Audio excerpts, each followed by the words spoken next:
بہترین مرد وہ ہے جو خود سے وابستہ عورت کی بات کسی غیر مرد سے نہ کرے۔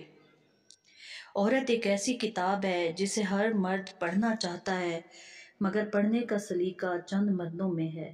جب کسی عورت کو اپنے لیے مخلص دیکھو تو تمہیں چاہیے کہ دنیا کی باقی تمام عورتوں کے لیے اندھے ہو جاؤ۔ عورت اتنی خوبصورت مخلوق ہے کہ اس کے بنا حضرت آدم بھی ادھورے تھے، وہ بھی جنت میں، تم تو پھر بھی آدم زاد ہو، وہ بھی اس دنیا میں۔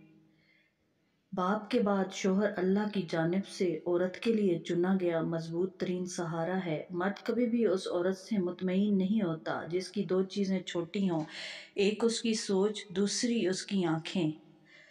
محبت میں عورت سے کوئی جیت نہیں سکتا اور نفرت میں کوئی عورت کو ہرا نہیں سکا۔